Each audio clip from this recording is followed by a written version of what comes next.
بسم اللہ الرحمن الرحیم ناظرین، آپ دیکھ رہے ہیں انوکھا انداز۔ امید کرتا ہوں آپ خیریت سے ہوں گے۔ آج کا جو ہمارا ٹاپک ہے جس کے بارے میں ہم بات کریں گے وہ بہت ہی بڑی اور بہت ہی اہم ہے کہ متحدہ عرب امارات نے دنیا کے لوگوں کو شہریت دینے کا اعلان کر دیا، اپنے ملک کی شہریت بانٹنا شروع کر دی ہے۔ کیا آپ ایلیجیبل ہیں اس شہریت کو حاصل کرنے کے لیے؟ کیا آپ کو وہ شہریت ملے گی؟ تو کیا آپ کے ساتھ آپ کی فیملی کو وہ شہریت ملے گی؟ اور اس شہریت حاصل کرنے کے لیے کیا آپ کو کوئی اماؤنٹ دینا پڑے گا یا کوئی اور ریکوائرمنٹس ہیں؟ ان سب کے اوپر ہم آج بات کریں گے اور آپ کو بتائیں گے تفصیل سے کہ کیا ریکوائرمنٹس ہیں جو متحدہ عرب امارات نے کیا اور کس وجہ سے یہ ریکوائرمنٹس اوپن کی گئی ہیں یا یہ نیشنلٹی کا پروسیس اوپن کیا گیا ہے، اور ہو سکتا ہے کہ آپ بھی ایلیجیبل ہوں۔ تو اگر آپ نے اب تک میرا یوٹیوب چینل سبسکرائب نہیں کیا تو ضرور سبسکرائب کر لیں تاکہ اس طرح کی اور معلومات آپ کو ملتی رہیں، اور بیل کا آئیکن ضرور دبائیے گا۔ تو سب سے پہلے ہم بات کرتے ہیں کہ شہریت کے لیے آپ کیا ایلیجیبل ہیں یا نہیں۔ تو ایلیجیبلٹی کرائیٹیریا میں آپ کو بتا دوں کہ سب سے جو فیکلٹی وائز میں انویسٹرز ہیں، ڈاکٹرز ہیں، انجینئرز ہیں اور اسپیسیفک فیلڈز کے لوگ ہیں۔ تو آپ کو میں ایک ایک کر کے بتا دیتا ہوں تاکہ آپ کی سمجھ کے لیے اور آپ کی سمجھ کے بعد آپ دوسروں تک یہ چیزیں منتقل کریں تاکہ وہ بھی سمجھ سکیں اور ان کو بھی معلوم ہو سکے کہ دبئی یا شارجہ جانا یا ام القعین، راس الخیمہ یا ابو دھابی جانا مشکل نہیں ہے، اور ان کی شہریت حاصل کرنا بھی مشکل نہیں ہے۔ تو سب سے پہلے میں آپ کو بتاؤں کہ انویسٹرز کے لیے بڑی آسانی کر دی ہے کہ اگر وہ کوئی پراپرٹی وہاں پہ اون کرتے ہیں تو ان کو شہریت الاٹ ہو سکتی ہے، اور یہ بہت ایزی ہے۔ اگر آپ کے ولاز ہیں، آپ کی کوئی کمپنی ہے اور آپ نے کوئی فلیٹ ایکوائر کیا ہوا ہے تو وہ آپ ایلیجیبل ہیں کہ وہاں پہ نیشنلٹی کے لیے اپلائی کر سکیں، اور کوئی اور بڑا اماؤنٹ آپ کو وہاں پر ڈپازٹ نہیں کرنا ہے اس وقت، جو ان کی ارلی ایج کی ریکوائرمنٹس ہیں۔ اب دوسری جو ریکوائرمنٹس ہیں وہ ڈاکٹرز کے لیے ہیں، جو کہ فرنٹ لائن ورکرز ابھی جو کرونا میں کام کر رہے ہیں، ان کو بھی ان کی ایک ایکسٹینسو وہ کیئر کے لیے انہوں نے ایک لا بھی پاس کیا تھا حالیہ پچھلے دنوں میں، اور حالیہ اقدامات میں انہوں نے یہ کہا ہے کہ جو اسپیسیفک فیلڈ کے ماسٹرز ہیں ہم ان کو فری آف کاسٹ ایلیجیبل ہوں گے وہ نیشنلٹی ایکوائر کرنے کے لیے۔ یعنی کہ اگر آپ گائنیکالوجی میں اسپیشلائزڈ ہیں اور اس فیلڈ کے بہت کم لوگ دنیا میں موجود ہیں تو آپ بے فکر رہیں، آپ کو نیشنلٹی الاٹ ہو جائے گی۔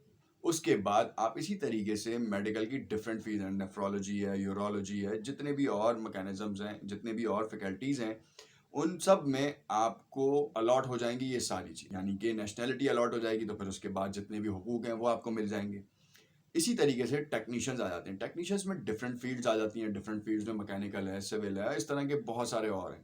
جو آرکیٹیکچرل ڈیزائنز ہیں ان کو جو ہے وہ نیشنلٹی الاٹ ہوگی، اور کیونکہ وہ اپنی فیلڈ کے ماسٹرز ہیں، اسپیشلائزڈ ہیں۔ اسی طریقے سے سافٹ ویئر انجینئرز ہیں جو پائتھون کے اوپر کام کر رہے ہیں، جو ڈیجیٹل کرنسی میکینزمز کے اوپر کام کر رہے ہیں، اور جو اسپیسیفک ہیں اور جو ڈیجیٹل میکینزمز کو سمجھ سکتے ہیں۔ اور ابھی حال ہی میں جو اسرائیل نے متحدہ عرب امارات کے ساتھ جو معاہدے کیے ہیں اے آئی کے اوپر، ان میں اگر کہیں پہ کیپیبلٹی ہے ان کی کہ وہ ایلیجیبل ہو جائیں وہاں پر، تو وہ اپلائی کر سکتے ہیں اور ان کو نیشنلٹی مل سکتی ہے، چاہے آپ ابھی کسی بھی ملک میں رہتے ہو۔ اگر آپ پاکستان میں رہتے ہیں تو آپ پاکستان سے بھی اپلائی کر سکتے ہیں، اور اگر آپ کے پاس پیسہ نہیں ہے تو آپ کو صرف اپلائی کرنا ہے، باقی تمام کام یو اے کی گورنمنٹ کرے گی۔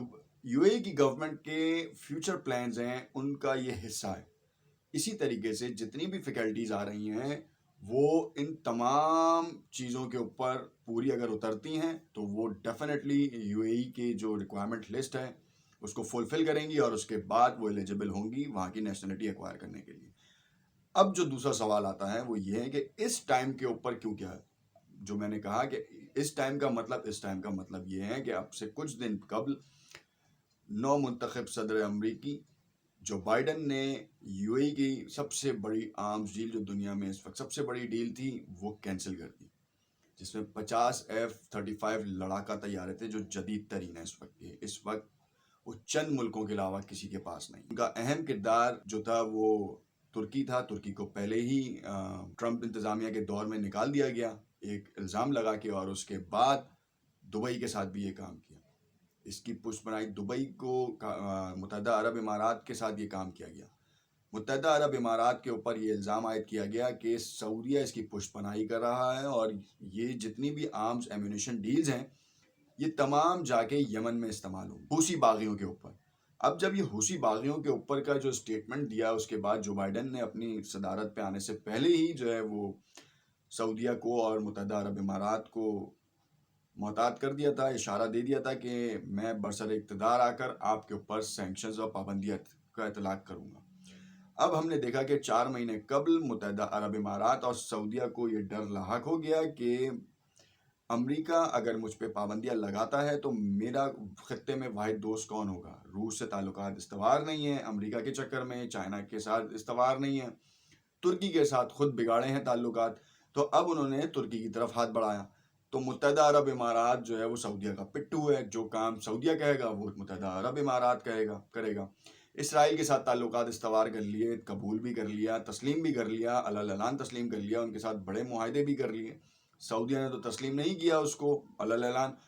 اندرونی طور پر محمد بن سلمان آل سعود کا بازو وہ تسلیم کر چکا ہے، مگر حکومتی سطح کے اوپر تسلیم نہیں کیا جا رہا۔ اگر اس کو ڈر ہے کہ اگر وہ تسلیم کر لیا گیا تو خانہ جنگی کی صورتحال اور خانہ جنگی کی کیفیت ہوگی، مگر اس کے باوجود ترکی کے ساتھ ہاتھ بڑھایا دوستی کا، اور دیکھنا یہ چاہ رہا تھا کہ ترکی کی طرف سے کیا جواب آئے گا۔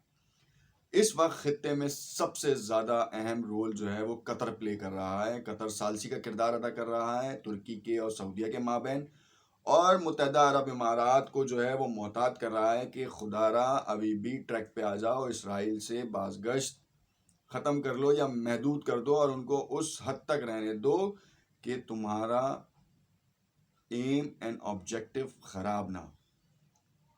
مگر متحدہ عرب امارات نے اس ڈیل کے کینسل ہو جانے کے بعد ڈر کی وجہ سے شہریت دینے کا اعلان کیا، تاکہ تمام ملکوں میں بے چینی کی کیفیت پھیل جائے اور اس کی عوام ہر کوئی متحدہ عرب امارات کی کسی بھی اسٹیٹ کی شہریت حاصل کرنے کے لیے واویلا مچانا شروع کر دے، اور اگر اس ملک کی طرف سے کوئی قدغن کوئی پابندی لگائے تو اس کی عوام اس کے خلاف روڈوں پہ آ جائے۔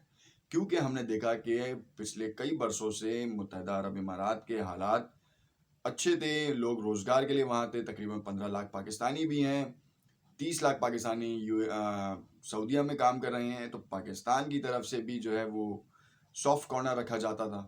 مگر اس وقت جب اسرائیل کے ساتھ شراکت داری ہوئی تو پاکستان نے سعودیہ اور متحدہ عرب امارات دونوں سے تعلقات جو ہے وہ اسٹریٹ فارورڈ کر دیا۔ اب ہمیں یہ بات بخوبی معلوم ہے کہ سعودیہ کے ساتھ تعلقات ہمارے دن بدن خراب ہوتے جا رہے ہیں۔ کیونکہ وہ اسرائیل بیک سے ہمیں سپورٹ وہ سعودیہ کو پن کرتا ہے، اور پن کرنے سے مراد سعودیہ کو جو ہے وہ کہا جاتا ہے کہ اس پاکستان کو کہا جائے کہ اسرائیل کو تسلیم کیا جائے تاکہ اس کے بہت سے معاملات کا حل نکالا جائے۔ اسرائیل 3 طرفہ محاذ کھول کے بیٹھا ہے پاکستان کے خلاف، اس کی چال الگ ہے۔ اس وقت اسرائیل اپنے ہی محاذ میں تھوڑا سا پھنس رہا ہے۔ اگر بائیڈن کی حکومت اور بائیڈن کی کابینہ میں اپنا اثر و رسوخ نہیں دکھا پاتا تو اسرائیل کے لیے خود بڑی مصیبتیں کریٹ ہو جائیں گی۔ کیوں؟ کیونکہ ٹرمپ انتظامیہ نے اسرائیل کو F-35S طیارے دینے کا وعدہ کیا تھا، جس کو جو بائیڈن نے آتے ہی روک دیا۔ اسرائیل کو طیارے روکنے کی کہانی منظر عام پر آئی، اور ساتھ ساتھ UAE کی کہانی بھی منظر عام پر آئی، مگر اس کے بعد کابینہ کے چند افراد نے کہا کہ UAE کے ساتھ تو ڈیل کینسل ہے، اسرائیل کی ڈیل ہولڈ پر ہے۔ تو اس سے ہمیں یہ بات سمجھ میں آ رہی ہے کہ متحدہ عرب امارات نے اس نیشنلٹی کا جو اعلان کیا ہے وہ صرف اور صرف دکھاوا ہے۔ دکھاوا اس صورت میں ہے کہ اس کو دنیا میں اور دنیا کے لوگوں کی پذیرائی اور ایموشنل گیم پلان ہے، یہ بیسیکلی ہمدردی سمیٹنی ہے اس نے۔ کیوں؟ کیونکہ اگر تو اور کوئی پابندیوں کا اطلاق ہوتا ہے تو پوری دنیا میں سے آواز، ان کے ملکوں کی آواز اٹھے جو عوام متحدہ عرب امارات میں کام کر رہی ہے، کیونکہ اگر عوام پریشان ہوگی تو ڈیفینیٹلی میڈیا پہ اس کی آواز آئے گی، اور میڈیا پہ اگر اس کی آواز آئے گی تو حکومتوں میں بے چینی کی کیفیت ہوگی، اور حکومتیں امریکہ کو ریکویسٹ کریں گی، یا بہت سارے اقدامات ہو سکتے ہیں جس کے اوپر کام کیا جائے گا۔ دیکھنا یہ ہے کہ متحدہ عرب امارات کے ویزوں کی حقیقت کیا ہے۔ اب سے آنے والے کچھ دنوں میں اس کی حقیقت بھی معلوم ہو جائے گی، مگر تازہ ترین اطلاعات کے مطابق یہ صرف اور صرف فرضی ڈھونگ ہے، اس کو بعد میں جا کے بند کر دیا جائے گا، یا پھر اپلیکیشن پروسیس ہی نہیں کی جائیں گی، کلیکشن ہو جائے گی مگر پروسیس نہیں ہوگا، یا پھر یہ 100 درہم کی اپلیکیشن کا ایک فارم بنائیں گے جس میں 10,000 یا 10 ارب ڈالر جمع کریں گے، کیونکہ ساری دنیا کے لوگ جو ہے نا وہ اس کی نیشنلٹی ایکوائر کرنے کی کوشش کریں گے۔ جب وہ پیسہ آ جائے گا اس پیسے کے اوپر تجارت ہو جائے گی اور اس کے بعد وہ واپس نان ریفنڈیبل پیسہ ہوگا. You are not eligible to get the nationality of the UAE. This is the right answer.